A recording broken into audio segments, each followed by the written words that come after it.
ਵਾਹਿਗੁਰੂ ਸਾਹਿਬ ਜੀ।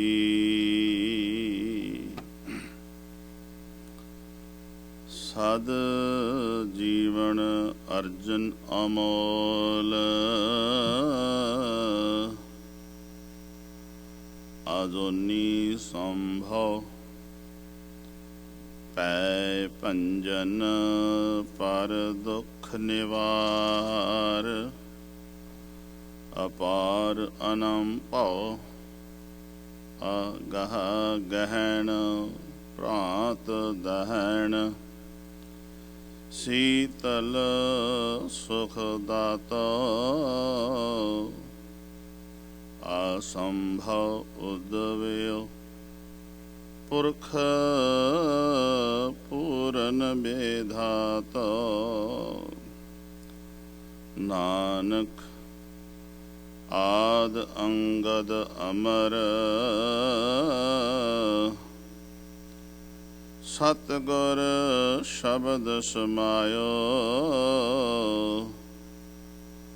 ਧੰਨ ਧੰਨ ਗੁਰ ਰਾਮਦਾਸ।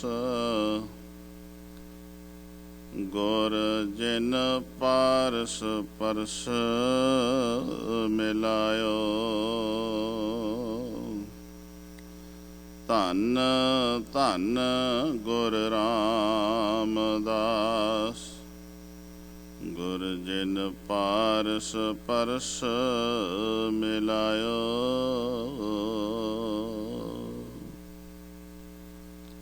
ਰਾਜ਼ਾਨ ਰਾਜ, ਪਾਨਾਨ ਪਾਨ, ਦੇਵਾਨ ਦੇਵ, ਉਪਮਾ ਮਹਾਨ, ਸਵਰ ਛਤਰ ਤਖਤ ਦੇ ਮਾਲਕ, ਗੱਦੀ ਤੇ ਬਿਰਾਜਮਾਨ, ਸ਼ਬਦਾ ਅਵਤਾਰ, ਸ਼ਬਦ ਗੁਰੂ, ਜਾਗਤ ਜੋਤ।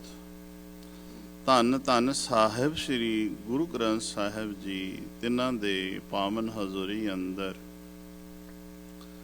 ਅਸੀਂ ਗੁਰੂ ਪਿਆਰਿਆਂ, ਗੁਰੂ ਸਵਾਰਿਆਂ ਪਾਸੋਂ ਭਾਈ ਸਾਹਿਬ ਭਾਈ ਸਵਰਨ ਸਿੰਘ ਜੀ ਮਿੱਠਾ ਟਵਾਣਾ, ਤਿੰਨਾਂ ਦੇ ਸਾਥੀ ਭਾਈ ਬਲਵੀਰ ਸਿੰਘ ਜੀ, ਭਾਈ ਜੀਵਨ ਸਿੰਘ ਜੀ, ਜੋ ਬੜੀ ਰਸ ਭਿੰਨੀ ਆਵਾਜ਼ ਵਿੱਚ ਇਲਾਹੀ ਬਾਣੀ ਗੁਰੂ ਅਰਜਨ ਸਾਹਿਬ ਮਹਾਰਾਜ ਦੀ ਸਿਫਤੋ ਸਲਾਹ, ਜੋ ਭੱਟ ਕਾਲਿਆ ਸਹਾਰ ਨੇ ਗੁਰੂ ਅਰਜਨ ਸਾਹਿਬ ਜੀ ਦੀ ਸਿਫਤ ਕੀਤੀ, ਉਸ ਸਿਫਤ ਨੂੰ ਗਾ ਕੇ ਸੁਣਾ ਰਹੇ ਸਨ।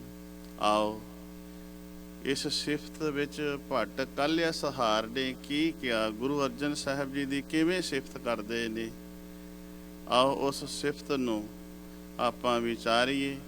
ਵਿਚਾਰਨ ਤੋਂ ਪਹਿਲਾਂ ਰਸਨਾ ਨੂੰ ਸਫਲਾ ਕਰ ਲਈਏ, ਕੋਈ ਰਸਨਾ ਵਾਂਝੀ ਨਾ ਰਹਿ ਜਾਵੇ। ਆਖੋ ਸਤਨਾਮ ਸ਼੍ਰੀ, ਸਤਨਾਮ ਸ਼੍ਰੀ।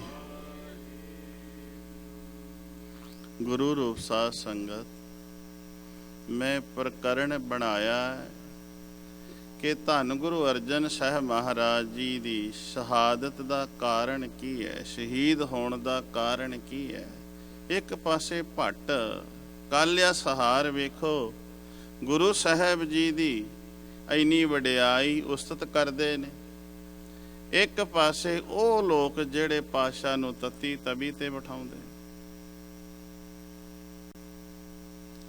ਫਰਕ ਕਿੱਥੇ ਕਰਕੇ ਹੈ, ਸਮਝ ਵਿੱਚ ਕਿੰਨਾ ਕੁ ਫਰਕ ਹੈ।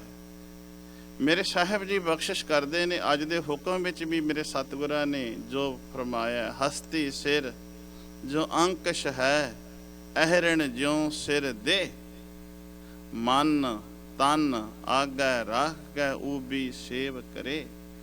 ਹੁਣ ਜਿਹੜਾ ਆਹਰਣ ਹੈ,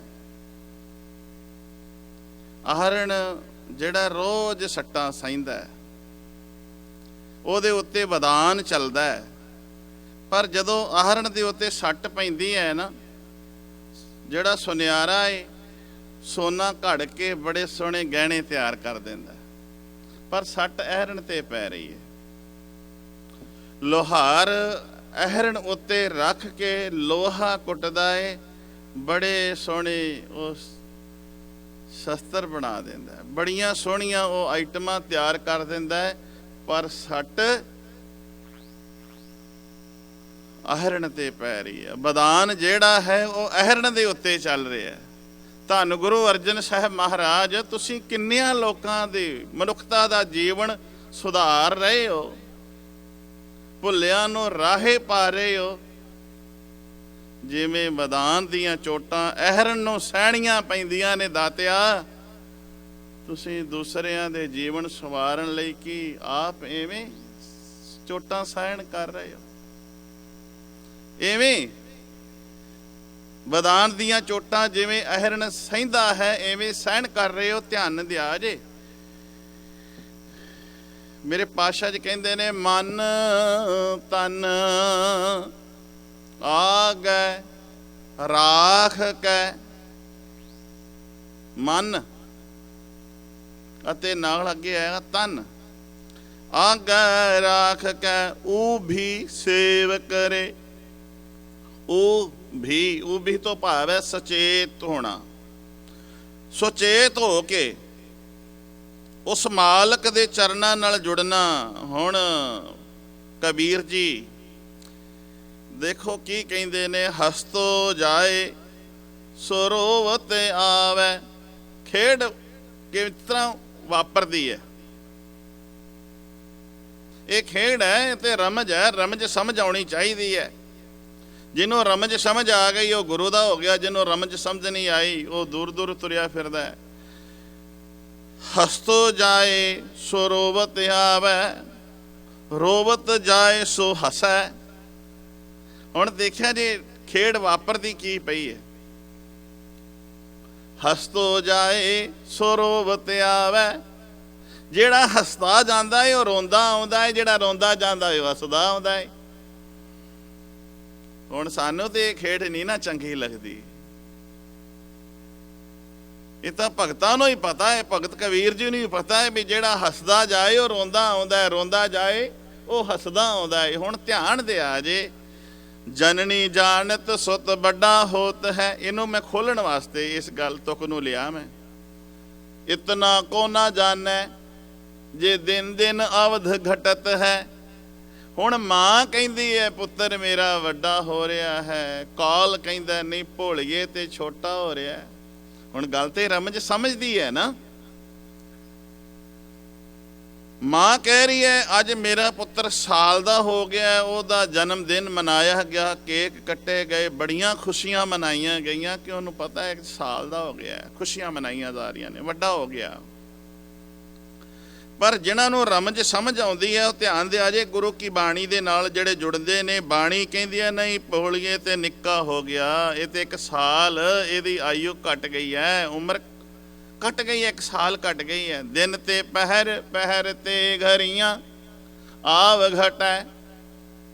ਤਨ ਸੀਜੈ, ਉਮਰ ਘਟ ਰਹੀ ਹੈ, ਪਲ ਪਲ ਛਿਨ ਛਿਨ ਕਰਕੇ, ਇੱਕ ਇੱਕ ਸਵਾਸ ਕਰਕੇ ਘਟ ਰਹੀ ਹੈ। ਇੱਕ ਇੱਕ ਸਵਾਸ ਕਰਕੇ, ਜਿੰਨੇ ਸਵਾਸ ਇਹਨੂੰ ਮਿਲੇ ਸਨ ਉਹਨਾਂ ਦੇ ਵਿੱਚੋਂ ਇੱਕ ਇੱਕ ਕਰਕੇ ਰੋਜ਼ ਤੁਰਿਆ ਜਾ ਰਿਹਾ। 24,000 ਸਵਾਸ ਮਨੁੱਖ ਰੋਜ਼ ਲਈ ਜਾ ਰਿਹਾ। ਰੋਜ਼ ਇੰਨਾ ਸਾਨੂੰ ਘਾਟਾ ਹੋ ਰਿਹਾ ਹੈ, ਇੰਨਾ ਸਾਨੂੰ ਲੌਸ ਹੋ ਰਿਹਾ ਹੈ। ਤੇ ਜਿਹਨੂੰ ਲੌਸ ਦਾ ਪਤਾ ਲੱਗ ਜਾਏ ਉਹ ਰੋਂਦਾ ਨਹੀਂ।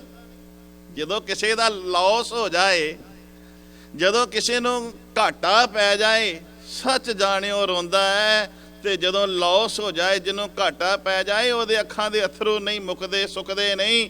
ਲੋਕੀ ਸਮਝਾਉਂਦੇ ਨੇ, ਬੜਾ ਦਲਾਸਾ ਦਿੰਦੇ ਨੇ ਦੇਣ ਵਾਲੇ, ਪਰ ਉਹਦੇ ਅੱਖਾਂ 'ਚ ਅਥਰੂ ਸੁੱਕਦੇ ਨਹੀਂ। ਉਹ ਤੇ ਰੋਈ ਜਾ ਰਿਹਾ, ਉਹਦੀਆਂ ਅੱਖਾਂ ਵਿੱਚ ਸ਼ਹਿਬਰ ਲੱਗੀ ਹੋਈ ਹੈ, ਕਿਉਂਕਿ ਉਹਨੂੰ ਪਤਾ ਲੱਗ ਗਿਆ ਮੈਨੂੰ ਘਾਟਾ ਪੈ ਗਿਆ। ਉਹ ਗੁਰੂ ਪਿਆਰਿਓ, ਜਿਹੜੇ ਗੁਰੂ ਗ੍ਰੰਥ ਸਾਹਿਬ ਜੀ ਦੇ ਕੋਲ ਆਉਂਦੇ ਨੇ, ਉਹਨਾਂ ਨੂੰ ਗੁਰੂ ਸਾਹਿਬ ਜੀ ਇੱਕ ਆਇਨਾ ਹੈ, ਇੱਕ ਸ਼ੀਸ਼ਾ ਹੈ, ਤੇ ਸ਼ੀਸ਼ਾ ਦੱਸ ਦਿੰਦਾ ਹੈ ਉਹ ਬੰਦਿਆ ਤੇਰੇ ਵਿੱਚ ਆਹ ਕਮੀਆਂ ਹੋਣ ਕਰਕੇ ਤੈਨੂੰ ਇੰਨਾ ਘਾਟਾ ਪੈ ਗਿਆ ਸਵਾਸਾਂ ਦਾ। ਤੇਰੇ ਅੰਦਰ ਆਹ ਕਮੀਆਂ ਹੋਣ ਕਰਕੇ ਤੇਰਾ ਮਨੁੱਖਾ ਜਨਮ ਜਿਹੜਾ ਇੰਨਾ ਐਵੇਂ ਬੀਤ ਗਿਆ ਹੈ। ਇਹ ਮਨੁੱਖਾ ਜਨਮ ਦੇ ਸਵਾਸ ਐਵੇਂ ਲੰਘ ਗਏ ਨੇ। ਜਦੋਂ ਗੁਰੂ ਸ਼ਬਦ ਆਇਨੇ ਦੇ ਸਾਹਮਣੇ ਹੋਏਗਾ, ਗੁਰੂ ਨੇ ਤੈਨੂੰ ਦੱਸ ਦੇਣਾ ਹੈ ਤੇ ਆਸ ਤੁਕ ਦੇ ਮੈਂ ਅਰਥ ਕਰ ਰਿਹਾ, ਹਸਤੋ ਜਾਏ ਸੋ ਰੋਵਤ ਆਵੇ।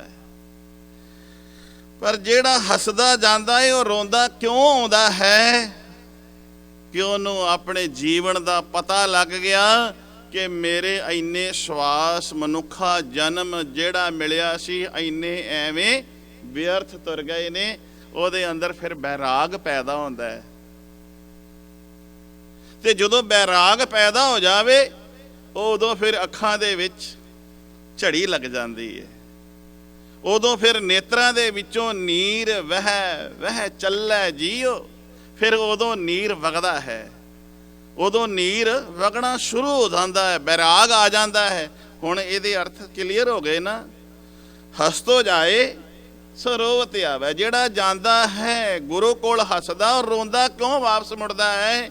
ਕਿ ਗੁਰੂ ਉਹਨੂੰ ਆਇਨਾ, ਗੁਰੂ ਉਹਨੂੰ ਸ਼ੀਸ਼ਾ, ਆਇਨਾ ਹੈ, ਸ਼ੀਸ਼ਾ ਹੈ, ਕਮੀਆਂ ਦੱਸ ਦਿੰਦਾ ਹੈ। ਬੰਦਿਆ, ਇਹ ਮਨੁੱਖਾ ਜਨਮ ਤੈਨੂੰ ਮਿਲਿਆ ਸੀ, ਇੰਨਾ ਜਿਹੜਾ ਤੂੰ ਆਪਣਾ ਮਨੁੱਖਾ ਜਨਮ ਦਾ ਜਿਹੜਾ ਸਮਾਂ ਸੀ ਐਵੇਂ ਗਵਾ ਲਿਆ। ਫਿਰ ਉਹ ਬੈਰਾਗ ਆਉਂਦਾ ਹੈ। ਬੈਰਾਗ ਆਵੇ ਤੇ ਫਿਰ ਅੱਖਾਂ ਵਿੱਚੋਂ ਸ਼ੈਬਰ ਲੱਗਦੀ ਹੈ। ਬੈਰਾਗ ਆਵੇ ਤੇ ਫਿਰ ਅੱਗੇ ਮਿਲਾਪ ਦਾ ਰਸਤਾ ਖੁੱਲਦਾ ਹੈ। ਮੇਰੇ ਸਤਿਗੁਰੂ ਜੀ ਕਹਿੰਦੇ ਨੇ, ਮਨ ਚਾਓ ਭਇਆ ਬੈਰਾਗੀਆਂ ਬਲਰਾਮ ਜੀਓ। ਧੰਨ ਗੁਰੂ ਰਾਮਦਾਸ। ਜਦੋਂ ਫਿਰ ਮਨ ਦੇ ਵਿੱਚ ਚਾਓ ਹੁੰਦਾ ਹੈ, ਬੈਰਾਗ ਆਉਂਦਾ ਹੈ, ਤੇ ਜਦੋਂ ਬੈਰਾਗ ਆਉਣਾ ਸ਼ੁਰੂ ਹੋ ਜਾਵੇ ਉਦੋਂ ਨੇਤਰਾਂ ਦੇ ਵਿੱਚੋਂ ਬੈਰਾਗ ਝਲਕਣਾ ਸ਼ੁਰੂ ਹੋ ਜਾਂਦਾ ਹੈ। ਪਤੀ ਬ੍ਰਤਾ ਇਸਤਰੀ ਤੇ ਪਤੀ ਦਾ ਵਿਛੋੜਾ, ਬੈਰਾਗ ਆ ਗਿਆ, ਅੱਖਾਂ ਚੋਂ ਪਤਾ ਲੱਗ ਗਿਆ। ਮਾਂ ਤੇ ਪੁੱਤਰ ਦਾ ਵਿਛੋੜਾ, ਬੈਰਾਗ। ਏਅਰਪੋਰਟ ਤੋਂ ਜਦੋਂ ਮਾਂ ਨੂੰ ਪੁੱਤਰ ਮਿਲੇ ਬਹੁਤ ਸਮੇਂ ਬਾਅਦ, ਮਾਂ ਰੋਂਦੀ ਹੈ। ਉਦੋਂ ਉਹਦੇ ਅੱਖਾਂ ਦੇ ਵਿੱਚੋਂ ਉਦੋਂ ਅਥਰੂ ਨਿਕਲਦੇ ਨੇ, ਉਦੋਂ ਸ਼ਹਿਬਰ ਲੱਗਦੀ ਹੈ ਨੇਤਰਾਂ ਵਿੱਚੋਂ। ਰੋ ਨਹੀਂ ਰਹੀ, ਰੋ ਨਹੀਂ ਰਹੀ। ਅੱਖਾਂ ਵਿੱਚੋਂ, ਅੱਖਾਂ ਚੋਂ ਜਿਹੜੇ ਨੇਤਰਾਂ ਚੋਂ ਜਲ ਵਗ ਰਿਹਾ, ਰੋ ਨਹੀਂ ਰਹੀ। ਉਹ ਪਿਆਰ ਦਾ ਪ੍ਰਗਟਾਵਾ ਕਰ ਰਹੀ ਹੈ, ਆਪਣੇ ਮਿਲਾਪ ਦਾ ਪ੍ਰਗਟਾਵਾ ਕਰ ਰਹੀ ਹੈ। ਗੁਰੂ ਪਿਆਰੇ, ਇਸੇ ਤਰ੍ਹਾਂ ਜਿਹੜੇ ਗੁਰੂ ਨੂੰ ਮਿਲ ਲੈਂਦੇ ਨੇ, ਜਿਹੜੇ ਗੁਰੂ ਦੀ ਸ਼ਰਨ ਵਿੱਚ ਆ ਜਾਂਦੇ ਨੇ, ਉਹਨਾਂ ਦੇ ਅੰਦਰੋਂ ਫਿਰ ਝੜੀ ਲੱਗੀ ਰਹਿੰਦੀ ਹੈ। ਉਹਨਾਂ ਦਾ ਮਿਲਾਪ ਜਦੋਂ ਹੋ ਜਾਂਦਾ ਹੈ ਫਿਰ ਉਹਨਾਂ ਦੇ ਨੇਤਰ ਜਿਹੜੇ ਹਨ ਰਿਮ ਝਿਮ ਲੱਗੀ ਰਹਿੰਦੀ ਹੈ। ਉਹਦੀਆਂ ਜੜ੍ਹਾਂ ਦੀਆਂ ਚਿਮਣੀਆਂ ਨੇ ਉਹ ਜਿਹੜੀਆਂ ਐਨ ਤਰਬ ਤਰ ਰਹਿੰਦੀਆਂ ਨੇ ਕਿ ਉਹਨਾਂ ਨੂੰ ਪਤਾ ਲੱਗ ਗਿਆ, ਮਿਲਾਪ ਹੋ ਗਿਆ। ਮਾਂ ਨੇ ਪੁੱਤ ਨੂੰ ਸੀਨੇ ਨਾਲ ਲਾਇਆ, ਅੱਖਾਂ ਭਿੱਜ ਗਈਆਂ ਨੇ, ਬੈਰਾਗ ਆ ਗਿਆ। ਮੇਰੇ ਸਾਹਿਬ ਜੀ ਦੱਸਦੇ ਹਨ, ਭਾਈ ਜਿਹੜੇ ਗੁਰੂ ਨੂੰ ਮਿਲ ਲੈਂਦੇ ਨੇ ਨਾ ਫਿਰ ਉਹ ਪਸੀਜ ਜਾਂਦੇ ਨੇ। ਪਰ ਹਸਤੋ ਜਾਏ ਸੋ ਰੋਵਤ ਆਵੇ, ਰੋਵਤ ਜਾਏ ਸੋ ਹਸੈ। ਪਰ ਜਿਹੜੇ ਬਾਹਰੋਂ ਸੰਸਾਰੀ ਪਦਾਰਥਾਂ ਕਰਕੇ ਰੋਂਦੇ ਆਉਂਦੇ ਨੇ, ਦਾਤਿਆ ਫਲਾਣੇ ਕੋਲ ਫਲਾਣੀ ਵਸਤੂ ਹੈ, ਫਲਾਣੇ ਨੂੰ ਫਲਾਨੀ ਵਸਤੂ ਮਿਲ ਗਈ, ਮੇਰੇ ਕੋਲੋਂ ਆ ਨਹੀਂ, ਮੇਰੇ ਕੋਲ ਉਹ ਨਹੀਂ, ਉਹ ਗਿਲੇ ਕਰਦੇ ਆਉਂਦੇ ਨੇ, ਰੋਂਦੇ ਆਉਂਦੇ ਨੇ, ਤੇ ਦਾਤਾ ਉਹਨਾਂ ਦੀਆਂ ਝੋਲੀਆਂ ਸੰਸਾਰੀ ਪਦਾਰਥਾਂ ਨਾਲ ਭਰ ਦਿੰਦਾ ਏ ਤੇ ਉਹ ਹੱਸਦੇ ਜਾਂਦੇ ਨੇ। ਹੁਣ ਗੱਲ ਕੀ ਹੈ, ਫਰਕ ਕਿੰਨਾ ਹੈ? ਜਿਹੜਾ ਬਾਹਰੋਂ ਰੋਂਦਾ ਆ ਰਿਹਾ ਹੈ ਦਾਤੇ ਦੇ ਕੋਲ, ਦਾਤਾ ਮੈਨੂੰ ਆਹ ਵਸਤੂ ਚਾਹੀਦੀ ਹੈ, ਮੈਨੂੰ ਪੁੱਤ, ਮੈਨੂੰ ਪਦਾਰਥ, ਮੈਨੂੰ ਦੁੱਧ, ਮੈਨੂੰ ਘਰ, ਮੈਨੂੰ ਕਾਰ, ਤੇ ਦਾਤਾ ਉਹਨਾਂ ਨੂੰ ਉਹ ਦਾਤਾ ਦੇ ਦਿੰਦਾ ਤੇ ਉਹ ਹੱਸਦੇ ਜਾਂਦੇ ਨੇ। ਤੇ ਜਿਹੜੇ ਬਾਹਰੋਂ ਹੱਸਦੇ ਆਉਂਦੇ ਨੇ ਉਹ ਆ ਕੇ ਰੋਣਾ ਸ਼ੁਰੂ ਕਰ ਦਿੰਦੇ ਨੇ, ਕਿਉਂ? ਉਹਨਾਂ ਨੂੰ ਗੁਰੂ ਸਾਹਿਬ ਜੀ ਮੱਤ ਦੇ ਦਿੰਦੇ ਨੇ, ਸੇਧ ਦੇ ਦਿੰਦੇ ਨੇ। ਉਹ ਬੰਦਿਆ, ਇਹ ਸੰਸਾਰੀ ਪਦਾਰਥਾਂ ਦੇ ਵਿੱਚ ਖਚਤ ਹੋ ਕੇ ਤੂੰ ਇੰਨਾ ਮਨੁੱਖਾ ਜਨਮ ਦਾ ਆਪਣਾ ਸਮਾਂ ਜਾਈ ਗਵਾ ਲਿਆ। ਉਹਨਾਂ ਨੂੰ ਸਮਝ ਰਮਝ ਦਾਤੇ ਦੀ ਆ ਗਈ, ਉਹਨਾਂ ਦੀਆਂ ਅੱਖਾਂ ਦੀਆਂ ਚਿਮਣੀਆਂ ਭਿੱਜ ਜਾਂਦੀਆਂ ਨੇ। ਹੁਣ ਗੱਲ ਕੀ ਹੈ? ਮੇਰੇ ਸਾਹਿਬ ਜੀ ਦੇ ਕੋਲ ਜਿਹੜਾ ਆਉਂਦਾ ਹੈ ਉਹ ਕਿੰਨਾ ਨੇੜਿਓਂ ਹੋ ਕੇ ਗੁਰੂ ਨੂੰ ਵੇਖਦਾ ਹੈ। ਭੱਟ ਕਾਲਿਆ ਸਹਾਰ ਨੇ ਮੇਰੇ ਗੁਰੂ ਨੂੰ ਕਿੰਨਾ ਨੇੜਿਓਂ ਹੋ ਕੇ ਵੇਖਿਆ। ਮੈਂ ਗੱਲ ਕੀ ਕਰ ਰਿਹਾ ਸਾਂ? ਅਹਿਰਣ ਮਤ ਵੇਦ ਹਥਿਆਰ। ਜਦੋਂ ਮਨ ਨੂੰ ਅਹਿਰਣ ਬਣਾ ਲਾਂਗੇ, ਤੇ ਗੁਰੂ ਸ਼ਬਦ ਦਾ ਜਿਹੜਾ ਵਿਧਾਨ ਹੈ ਉਹਦੀਆਂ ਚੋਟਾਂ ਸਹਿਣੀਆਂ ਸਾਨੂੰ ਆ ਗਈਆਂ ਨਾ। ਅਹਿਰਣ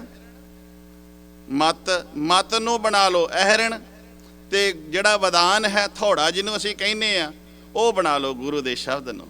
ਤੇ ਜਦੋਂ ਗੁਰੂ ਦੇ ਸ਼ਬਦ ਦੀਆਂ ਚੋਟਾਂ ਇਸ ਮਤ ਰੂਪੀ ਅਹਿਰਣ ਦੇ ਉੱਤੇ ਪਈਆਂ, ਫਿਰ ਕਈਆਂ ਦੇ ਜਨਮ ਸਵਾਰ ਦੇਗਾ।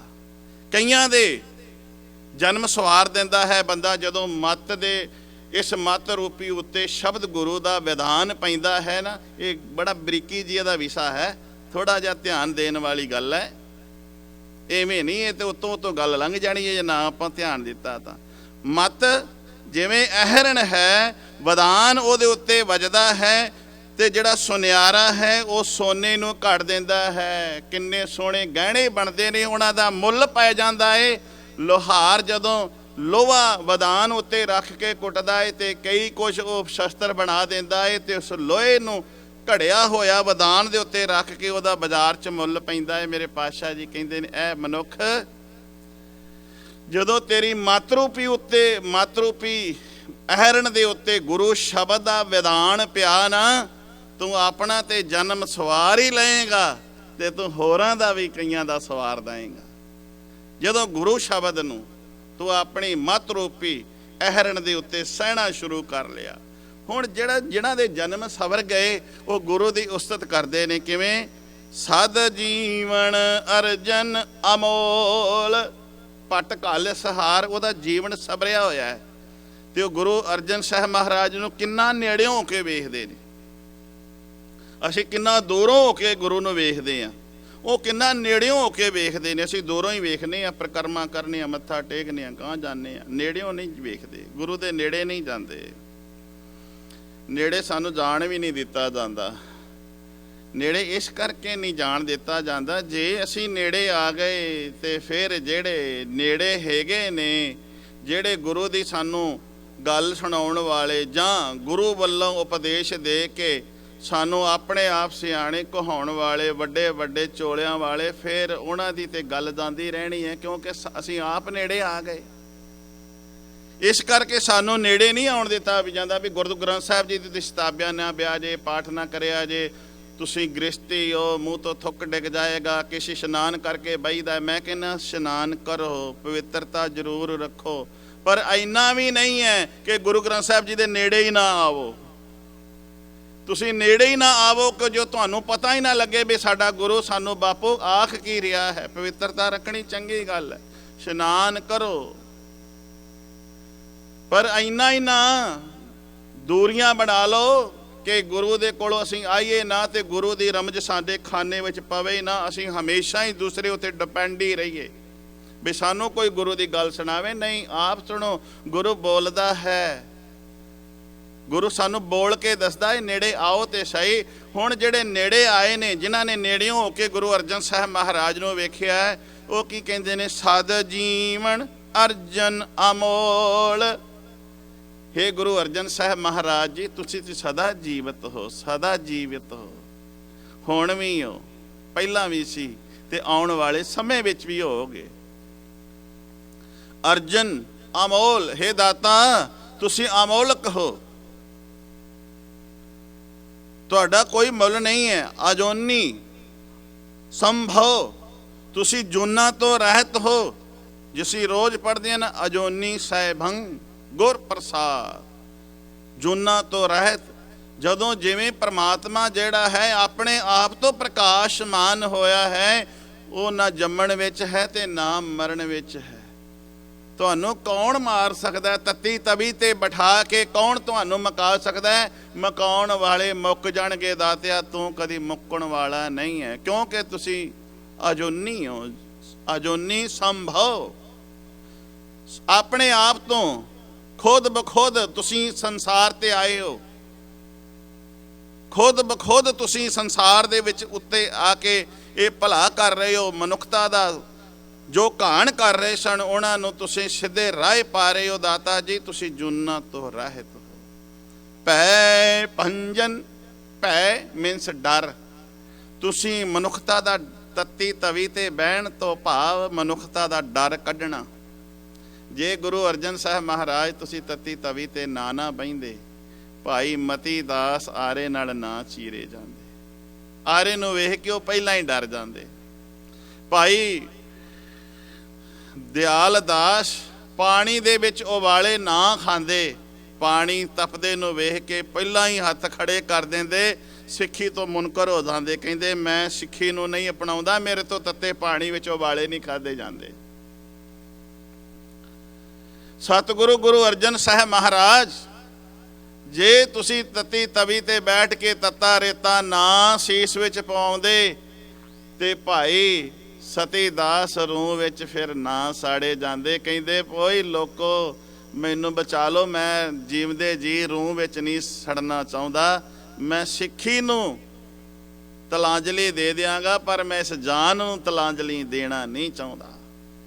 ਧਿਆਨ ਦਿਆ ਜੀ, ਇਹ ਧੰਨ ਗੁਰੂ ਅਰਜਨ ਸਾਹਿਬ ਮਹਾਰਾਜ ਦੀ ਰਹਿਮਤ ਹੈ, ਜਿਨ੍ਹਾਂ ਨੇ ਭੈ ਕੱਢ ਦਿੱਤਾ ਅਤੇ ਜਿਨ੍ਹਾਂ ਦੇ ਆਪਾਂ ਸਥਾਨ ਤੇ ਬੈਠੇ ਆ। ਸ਼ਹੀਦਾਂ ਦੀ ਯਾਦ ਮਨਾਈ ਜਾ ਰਹੀ ਹੈ, ਸ਼ਹੀਦਾਂ ਦੇ ਯਾਦਗਾਰ ਸਥਾਨ ਤੇ ਬੈਠੇ ਆ। ਇਹ ਸ਼ਹੀਦੀਆਂ ਐਵੇਂ ਨਹੀਂ ਹੋਈਆਂ, ਇਹ ਧੰਨ ਗੁਰੂ ਅਰਜਨ ਸਾਹਿਬ ਮਹਾਰਾਜ ਦੀ ਦੇਣ ਹੈ। ਇਹ ਸ਼ਹਾਦਤਾਂ ਐਵੇਂ ਨਹੀਂ, ਉਹਨਾਂ ਨੇ ਖਾਲੀ ਕਿਹਾ ਨਹੀਂ, ਉਹਨਾਂ ਨੇ ਕਰਕੇ ਵਿਖਾਇਆ। ਤੇ ਜਦੋਂ ਕਰਕੇ ਵਿਖਾਇਆ, ਸਿੱਖ ਜਿਹੜੇ ਨੇ ਉਸ ਮਾਰਗ ਤੇ ਤੁਰੇ ਨੇ, ਆਗੂ ਆਪ ਨੇ ਤੇ ਪਿੱਛੇ ਹੁਣ ਉਹਨਾਂ ਦੇ ਸ਼ਹੀਦੀਆਂ ਪਾਉਣ ਵਾਲੇ ਤੁਰੇ ਹੋਏ ਨੇ। ਉਹ ਅਗਵਾਈ ਕਰਨ ਵਾਲਾ ਹੋਣਾ ਚਾਹੀਦਾ, ਪਿੱਛੇ ਤੁਰਨ ਵਾਲੇ ਬਹੁਤ ਹੋ ਜਾਂਦੇ ਨੇ। ਅਗਵਾਈ ਕਰਨ ਵਾਲਾ ਹੋਵੇ। ਧੰਨ ਗੁਰੂ ਅਰਜਨ ਸਾਹਿਬ ਮਹਾਰਾਜ, ਤੁਸੀਂ ਅਗਵਾਈ ਕੀਤੀ, ਸ਼ਹਾਦਤਾਂ ਦੀ, ਸ਼ਹੀਦਾਂ ਦੀਆਂ ਲੈਣਾਂ ਲੱਗ ਗਈਆਂ ਨੇ। ਭੈ ਭੰਜਨ, ਭੈ ਮੀਨਸ ਡਰ, ਭੰਜਨ ਤੋਂ ਭਾਵ ਹੈ ਦੂਰ ਕਰਨ ਵਾਲੇ ਹੋ। ਤੁਸੀਂ ਮਨਾਂ ਦੇ ਡਰ ਨੂੰ ਦੂਰ ਕਰਨ ਵਾਲੇ ਹੋ, ਮਨ ਦੇ ਵਿੱਚੋਂ ਭੈ ਕੱਢ ਕੇ ਨਿਰਭਉ ਨਾਲ ਜੋੜਦੇ ਹੋ, ਕਿਉਂਕਿ ਤੁਸੀਂ ਆਪ ਨਿਰਭਉ ਦਾ ਸਰੂਪ ਹੋ। ਆਪਾਂ ਪੜ੍ਹਦੇ ਹਾਂ ਨਾ, ਨਿਰਭਉ ਨਿਰਵੈਰ, ਤੁਹਾਡਾ ਕਿਸੇ ਨਾਲ ਵੈਰ ਨਹੀਂ। ਤੁਸੀਂ ਇਹ ਕਹਿੰਦੇ ਹੋ, ਨਾ ਕੋ ਬੈਰੀ ਨਹੀਂ ਬੇਗਾਨਾ, ਸਾਡਾ ਤੇ ਕੋਈ ਵੈਰੀ ਨਹੀਂ ਹੈ ਤੇ ਨਾ ਹੀ ਕੋਈ ਬੇਗਾਨਾ ਹੈ। ਵੈਰੀ ਕੋਈ ਨਹੀਂ ਹੈ, ਕੋਈ ਬੇਗਾਨਾ। ਬੇਗਾਨਾ ਜਿਹੜਾ ਸੱਤ ਉਪਰਾ ਹੋਵੇ ਅਸੀਂ ਉਹਨੂੰ ਬੇਗਾਨਾ ਕਹਿ ਦਿੰਦੇ ਹਾਂ। ਮੇਰੇ ਬਾਪੂ ਕਹਿੰਦਾ ਕੋਈ ਵੈਰੀ ਨਹੀਂ ਹੈ, ਕੋਈ ਬੇਗਾਨਾ ਨਹੀਂ ਹੈ। ਭੈ ਭੰਜਨ, ਮਨੋ ਨੁਕਤਾ ਦਾ ਡਰ, ਭੈ ਅੰਦਰੋਂ ਕੱਢ ਰਹੇ ਹੋ ਤਤੀ ਤਵੀ ਤੇ ਬਹਿ ਕੇ। ਫਿਰ ਜੀ, ਪਰ ਦੁੱਖ ਨਿਵਾਰ, ਆਪਣਾ ਤਨ ਦਾ ਦੁੱਖ ਨਹੀਂ। ਅਸੀਂ ਆਪਣੇ ਦੁੱਖ ਪਿੱਛੇ ਤੇ ਬੜੇ ਦੁਖੀ ਹੁੰਦੇ ਆ, ਬੜੇ ਬੌੜੀ ਬੌੜੀ ਕਰਨੇ ਆ, ਰੌਲੀ ਪਾਉਂਦੇ ਆ। ਪਰ ਧੰਨ ਗੁਰੂ ਅਰਜਨ ਸਾਹਿਬ ਮਹਾਰਾਜ, ਤੁਸੀਂ ਪਰ ਦੁੱਖ ਨਿਵਾਰ, ਪਰਾਇਆ ਦੁੱਖ ਦੂਰ ਕਰ ਰਹੇ।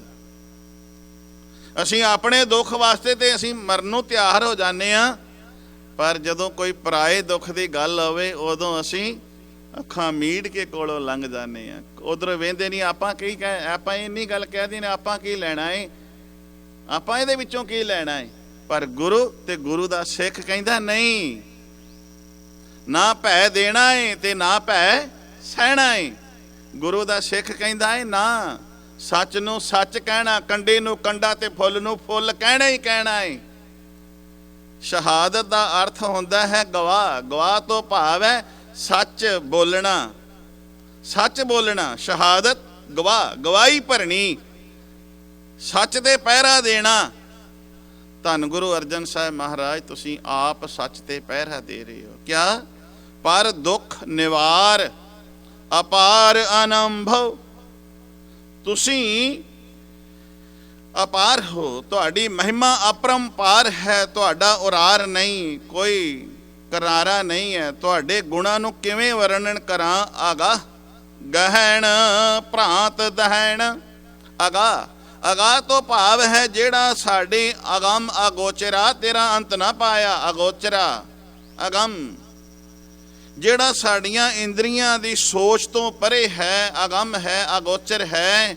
ਦਾਤਾ ਜੀ, ਤੁਸੀਂ ਉਹਨਾਂ ਨੂੰ ਗ੍ਰਹਿਣ ਕਰ ਲਿਆ, ਤੁਸੀਂ ਉਸ ਅਗੰਮ ਅਗੋਚਰਾ ਤੱਕ ਪਹੁੰਚੇ ਹੋਏ ਹੋ। ਭ੍ਰਾਂਤ ਦਹਿਣ ਭਾਵ ਤੇ ਜਿਹੜੇ ਸਾਡੇ ਅੰਦਰ ਭਰਮ ਨੇ ਉਹਨਾਂ ਨੂੰ ਦੂਰ ਕਰ ਰਹੇ ਹੋ। ਭਰਮ ਜਦੋਂ ਦੂਰ ਹੁੰਦਾ ਹੈ ਤੇ ਮਨੁੱਖ ਨੂੰ ਸੁੱਖ ਮਿਲਦਾ ਹੈ। ਜਦੋਂ ਸੁੱਖ ਮਿਲੇ ਤੇ ਉਦੋਂ ਮਨ ਠੰਡਾ ਹੋ ਜਾਂਦਾ ਹੈ। ਸੀਤਲ ਸੁਖ ਦਾਤੋ ਅਸੰਭਵ ਉਦਵਿਓ। ਉਦਵਿਓ ਤੋਂ ਇੱਥੇ ਹੁਣ ਉਦਵਿਓ ਦਾ ਅਰਥ ਕਰਨਾ ਹੈ ਪ੍ਰਗਟ ਹੋਏ ਹੋ। ਤੇ ਮੈਂ ਇੱਕ ਦਿਨ ਅੱਗੇ ਵੀ ਕਿਹਾ ਸੀ, ਜਿਹੜੀ ਚੀਜ਼ ਪ੍ਰਗਟ ਹੁੰਦੀ ਹੈ ਗੁਪਤ ਹੋਵੇ ਤੇ ਪ੍ਰਗਟ ਹੋ ਜਾਂਦੀ ਹੈ। ਗੁਪਤ ਪ੍ਰਗਟ ਦਾ ਜਿਹੜਾ ਵਿਪਰੀਤ ਸ਼ਬਦ ਹੈ ਗੁਪਤ। ਜਨਮ ਦਾ ਵਿਪਰੀਤ ਸ਼ਬਦ ਹੈ ਮਰਨ। ਜੰਮਣਾ ਤੇ ਮਰਨਾ ਵਿਪਰੀਤ ਸ਼ਬਦ ਮਰਨਾ ਹੈ। ਬਣਨਾ ਸਾਜਣ ਦਾ ਵਿਪਰੀਤ ਸ਼ਬਦ ਹੈ ਢਹਿਣਾ। ਜਿਹੜੀ ਚੀਜ਼ ਸਾਜੀ ਜਾਏਗੀ ਬਣਾਈ ਜਾਏਗੀ ਉਹ ਢਹਿ ਜਾਏਗੀ, ਢਹੇਗੀ।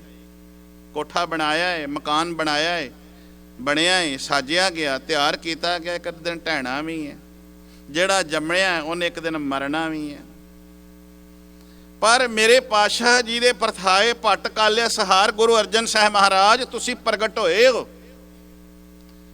ਗੁਰੂ ਨਾਨਕ ਸਾਹਿਬ ਮਹਾਰਾਜ ਨੂੰ ਵੀ ਕਿਹਾ ਸਤਿਗੁਰ ਨਾਨਕ ਪ੍ਰਗਟਿਆ।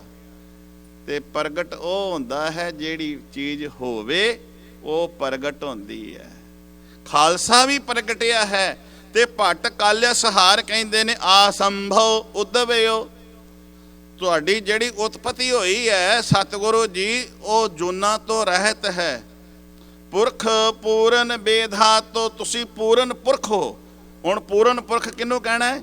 ਇਸ ਜਗ ਮੈਂ ਪੁਰਖ ਏਕ ਹੈ ਹੋਰ ਸਗਲੀ ਨਾਰ ਸਬਾਈ। ਸੋ ਪੁਰਖ ਨਿਰੰਜਨ ਹਰ ਪੁਰਖ ਨਿਰੰਜਨ ਹਰ ਅਗਮਾ ਅਗਮਿ ਅਪਾਰਾ। ਉਹ ਪੁਰਖ ਦੇ ਨਾਲ ਤੁਲਨਾ ਕੀਤੀ ਜਿਸ ਨੂੰ ਅਸੀਂ ਅਕਾਲ ਪੁਰਖ ਕਹਿੰਦੇ ਹਾਂ। ਹੁਣ ਕਹਿਣ ਤੋਂ ਭਾਵ ਹੈ ਭੱਟ ਕਾਲਿਆ ਸਹਾਰ ਧੰਨ ਗੁਰੂ ਅਰਜਨ ਸਾਹਿਬ ਮਹਾਰਾਜ ਨੂੰ ਕਿੰਨੇ ਨੇੜਿਓਂ ਹੋ ਕੇ ਵੇਖ ਰਿਹਾ ਹੈ, ਕਿੰਨਾ ਨੇੜਿਓਂ ਹੋ ਕੇ ਵੇਖਦਾ ਹੈ। ਤੇ ਅੱਗੇ ਕੀ ਕਹਿੰਦਾ? ਨਾਨਕ ਆਦ ਅੰਗਦ ਅਮਰ। ਆਦ ਤੋਂ ਭਾਵ ਹੈ ਆਰੰਭ ਤੋਂ, ਜੋ ਅਸੀਂ ਰੋਜ਼ ਪੜ੍ਹਦੇ ਹਾਂ ਨਾ, ਆਦ ਸੱਚ ਜੁਗਾਦ ਸੱਚ। ਜੋ ਅਸੀਂ 705 ਤੇ ਪੜ੍ਹਦੇ ਹਾਂ, ਆਦ ਪੂਰਨ ਮੱਧ ਪੂਰਨ ਅੰਤ ਪੂਰਨ ਪਰਮੇਸ਼ਰ ਹੈ। ਸਿਮਰੰਤ ਸੰਤ ਸਰਬਤਰ ਰਮਣੰ ਨਾਨਕ ਅਗਨਾਸਨ ਜਗਦੀਸ਼ਰ ਹੈ। ਵੇਖਨ ਸੁਨਨ ਸੁਨਾਵਨੋ ਮਨ ਮੈਂ ਦ੍ਰਿੜੀਐ ਸਾਚ। ਪੂਰ ਰਿਓ ਸਰਬਤਰ ਮੈਂ ਨਾਨਕ ਹਰ ਰੰਗ ਰਾਜ। ਇਹ ਪਾਤਸ਼ਾਹ ਜੀ ਤੁਸੀਂ ਆਦ ਪੂਰਨ ਹੁਣ ਵੀ ਹੋ, ਪਹਿਲਾਂ ਵੀ ਸੀ ਤੇ ਆਉਣ ਵਾਲੇ ਸਮੇਂ ਵਿੱਚ ਵੀ ਹੋ। ਤੇ ਜਿਹੜਾ ਤੁਹਾਨੂੰ ਸਿਮਰਦਾ ਹੈ ਅਗਨਾਸਨ, ਉਹਨਾਂ ਦੇ ਪਾਪ ਅੰਦਰੋਂ ਨਿਕਲ ਜਾਂਦੇ ਨੇ, ਉਹਨਾਂ ਦੇ ਮਨ ਪਵਿੱਤਰ ਹੋ ਜਾਂਦੇ ਨੇ, ਉਹਨਾਂ ਦੇ ਮਨ ਸਾਫ਼ ਹੋ ਜਾਂਦੇ ਨੇ, ਮੈਲ ਰਹਿਤ ਹੋ ਜਾਂਦੇ ਨੇ ਜਿਹੜੇ ਤੈਨੂੰ ਸਿਮਰਦੇ ਨੇ। ਤੇ ਗੁਰੂ ਪਿਆਰੇ ਹੁਣ ਮੇਰਾ ਸਮਾਂ ਫੇਰ ਮੈਨੂੰ ਕਹਿੰਦਾ ਇੱਥੇ ਰੋਕ, ਅੱਗੇ ਨਾ ਵਧ। ਧੰਨ ਗੁਰੂ ਅਰਜਨ ਸਾਹਿਬ ਮਹਾਰਾਜ ਦੇ ਮੈਂ ਇਸ ਪ੍ਰਕਰਨ ਨੂੰ ਲਿਆ ਹੈ ਕਿ ਦਾਤਾ ਤੁਹਾਡੀ ਸ਼ਹੀਦੀ ਕਿਉਂ ਹੁੰਦੀ ਹੈ, ਸ਼ਹਾਦਤ ਦਾ ਕਾਰਨ ਕੀ ਹੈ। ਧਿਆਨ ਦਿਆ ਜੇ ਹਸਤੋ ਜਾਏ ਸੋ ਰੋਵਤ ਆਵੈ, ਰੋਵਤ ਜਾਏ ਸੋ ਹਸੈ। ਜਿਹੜਾ ਰੋਂਦਾ ਜਾਂਦਾ ਹੈ ਗੁਰੂ ਦੇ ਕੋਲ ਰੋਂਦਾ ਆਉਂਦਾ ਉਹ ਹੱਸਦਾ ਜਾਂਦਾ, ਹੱਸਦਾ ਜਾਵੇ ਉਹ ਰੋਂਦਾ ਕਿਵੇਂ ਆਉਂਦਾ। ਇਸੇ ਤੁਕ ਦਾ ਆਧਾਰ ਬਣਾਵਾਂਗੇ ਆਪਾਂ, ਫਿਰ ਕੱਲ ਨੂੰ ਵਿਚਾਰ ਕਰਾਂਗੇ। ਜੇ ਗੁਰੂ ਸਾਹਿਬ ਜੀ ਨੇ ਆਪ ਕਰਾਈ ਤਾਂ, ਕਿਉਂਕਿ ਕੱਲ ਨਾਮ ਕਾਲ ਦਾ ਹੈ। ਮੇਰਾ ਬਾਪੂ ਕਹਿੰਦਾ ਹਮ ਆਦਮੀ ਹਾਂ ਇੱਕ ਦਮੀ, ਮਹੋਲਤ ਮੋਹਤ ਨਾ ਜਾਣਾ। ਜੇ ਦਮ ਆਇਆ ਤੇ ਕੱਲ ਵੀ ਆਏਗਾ, ਜੇ ਦਮ ਨਾ ਆਇਆ ਤੇ ਕੱਲ ਕਿੱਥੋਂ ਆਉਣਾ ਹੈ। ਇਹ ਗੁਰੂ ਅੱਗੇ ਅਰਦਾਸ ਜ਼ਰੂਰ ਕਰਕੇ ਜਾਈਏ, ਦਾਤਿਆ ਜੇ ਅੱਜ ਲੈ ਕੇ ਆਏ ਹਾਂ ਤੇ ਕੱਲ ਤੱਕ ਜੇ ਜੀਵਤ ਰਹੇ ਤੇ ਫਿਰ ਲੈ ਆਵੀਂ। ਸੁਣ ਸਕੀਏ ਤੇ ਸੁਣਾ ਸਕੀਏ, ਤੇਰੀ ਮਹਿਮਾ ਗਾ ਸਕੀਏ। ਵਾਹਿਗੁਰੂ ਜੀ ਕਾ ਖਾਲਸਾ, ਵਾਹਿਗੁਰੂ ਜੀ ਕੀ ਫਤਿਹ।